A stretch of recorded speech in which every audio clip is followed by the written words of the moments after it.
toxic masculinity. This is a good one, ladies and gentlemen. Facebook has been exposed for suppressing concerns about vaccines. All right, this is fantastic. This is fantastic. So our wonderful friends, and I say friends because I am actually friends with some people over there. Our wonderful friends over at Project Veritas, amazing company, amazing people, have now released documents showing that what is Facebook doing? Well, they're not just suppressing videos that suggest some kind of vaccine hesitancy, but even like comments in the comment section. Like if you go to a video and you write, "I'm not so sure about taking the vaccine," they'll reduce that content on that comment. They'll put it lower on the comment section so that fewer people will read it. That's what they're doing here, right? It's mental. It's mental. So even if you're not a content creator, even if you're just somebody who's commenting on a news story or something like that, they'll reduce that. And if they're reducing your comments, which is mental, imagine what they're doing with the people who are actually creating content like myself. I mean, I don't post on Facebook so much anymore because they've essentially demonetized me completely from Facebook, which is ridiculous. But so here's the problem with that as I see. It's like, which is, I think, to some degree the same with every political issue. It's like, yeah, a lot of people have concerns about the vaccine, which are totally legitimate. And it's really funny, actually. Every time I see somebody talk about how, there are people out there who have concerns about the vaccine. Anytime I see leftists or Hollywood or any of these people producing videos that or anyway, promotional material that talks about how some people are hesitant, they always say the same thing, which is like, it's okay to ask questions. It's totally okay to have concerns about the vaccine. I mean, you still have to get it, but it's okay to have concerns. It's like the weirdest thing ever. I mean, it's like, hey, look, there's this new experimental thing that we haven't really tested very well, and we're going to make you have this medical procedure, whether you like it or not. You have concerns about it? That's perfectly fine. I mean, you still have to go do it, but it's perfectly fine to have questions. But get in the chair, because we're going to do this experiment on you, whether you like it or not. No, you can ask all the questions you want while we're cutting into your face or whatever it is that, in this case, you got to get a shot. The crazy thing about it is I don't actually think it's that dangerous. I mean, I know a lot of you guys disagree with me. I think the vaccines are generally safe. I think this vaccine's pretty safe. Maybe a little bit less safe than other vaccines, but for the most part, I think it's safe. I think it's a good thing to do for society, for your parents, for yourself. But if you do have concerns, if you are worried about it, that is legitimate. And no, you don't have to take it. You do not have to take the vaccine if you don't want to. I'm not taking it. My wife is not taking it. And this idea that you have to take it or you have some kind of moral obligation to take it, no, you absolutely do not. There is no moral obligation. If you're concerned about the vaccine, you have every right to refuse to take it. And this idea that, oh, no, nobody should be hesitant. Nobody should be hesitant. I mean, come the heck. I mean, give me a freaking break. No,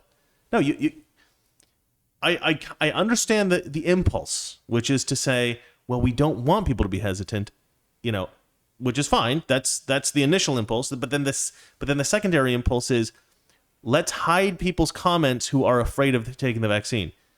Any kind of hesitancy. That's absolutely terrible. Because what we need as a society, in order to get those people to be less afraid, is dialogue, right? You need to discuss it with them. You can't just suppress their comments and be like, pay no attention to that person who's afraid of the vaccine. I mean, you might be afraid of the vaccine, and he's afraid of the vaccine, but don't listen to him. Only talk to me. Oh, eyes here, eyes here. Let people just explore ideas. Let them talk amongst themselves. If the vaccine is truly safe, we'll figure it out together. Okay? You don't need to block people's comments, you stupid pieces of garbage. All right, well, let's play a little bit of this. I can put my headphones back on. The guy who is the whistleblower, there's a couple of them apparently.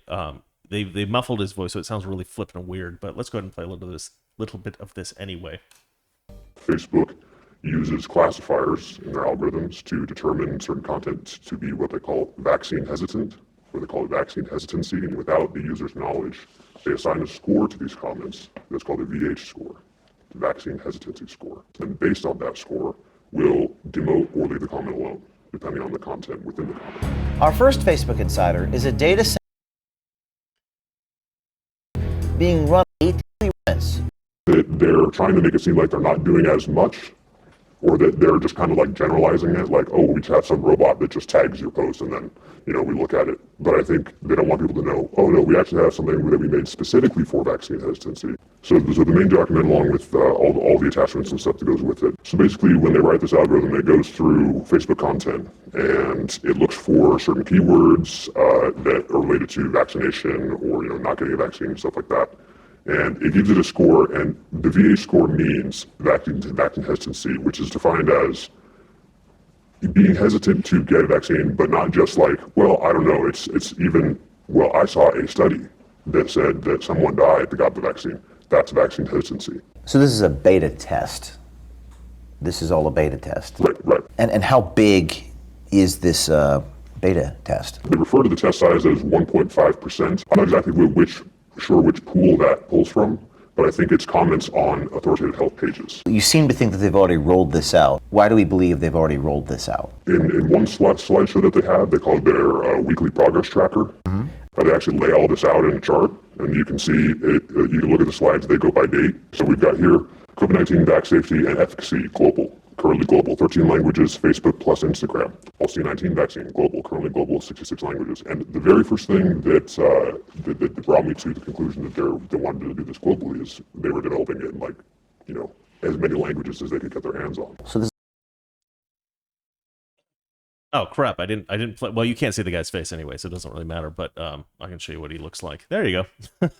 So that's what the project. If you want to watch that whole video, I recommend it. Just go to Project Veritas on YouTube. It's one of the more recent videos that they posted. It's excellent. It's really eye-opening. One thing that I found really fascinating was that the guy says that there are two different kinds of rules on YouTube, specifically about the vaccine hesitancy he's talking about. He says there's one rule that's very vague, right? Very vague, or just the general vague rules of Facebook, where they and that's the public rule. So any kind of rules that they express to the public, they're always going to be vague, so you don't know exactly what they're doing. And he says, but within the company, the rules are very, very specific. So he's like, this is very clearly what they do at the company. They block this kind of content. They shadow ban it essentially, and then when they express to the public what they're doing, they say, oh, we're just sort of general. We just have an algorithm that finds things, and if we think it's inappropriate, the algorithm will, deal with it or something like that. But and they don't really give you anything specific. But within the company, everybody knows exactly what they're doing. And that's why not be transparent about that? Why not tell the public this is exactly what you can say and this is what you can't? Well, my suspicion is because they're concerned that people will try to get around the rules if they know specifically what they are, and they'll be able to do that if the rules are explicitly expressed. But here's the thing. Why are you trying to suppress the free speech of Americans anyway? Why can't we talk about this kind of thing on Facebook? Why can't we talk about... Because YouTube is exactly the same. They got the same thing on YouTube. They got the same thing on Twitter, where they've, I don't know. To me, it's just... the whole thing's just nuts. But anyway, but I love that this has been exposed. I love that Project Veritas did this. And just so you know, even you who are watching videos on YouTube or watching videos on Facebook, and you're looking at... content and reading about this stuff, if you comment, your comments even can be targeted now by these companies. They're not just looking at my videos, they're not just looking at other stuff that's being posted, they're looking at your content, your comments as well. Pretty sick if you ask me. All right, well, that's it for this story. I do highly suggest going to projectveritas.com or going to their YouTube channel and watching that video. That's it for that one. Let's move on to the last story of the day. Let me move back to yep, there we go. New York op-ed. attacks on Jews are a gift to the right. Yeah, this is what leftists are saying. They're saying that attacks on Jews are a gift to the right. They're not saying don't attack Jews because they're human beings and you shouldn't attack them. They're saying don't attack Jews because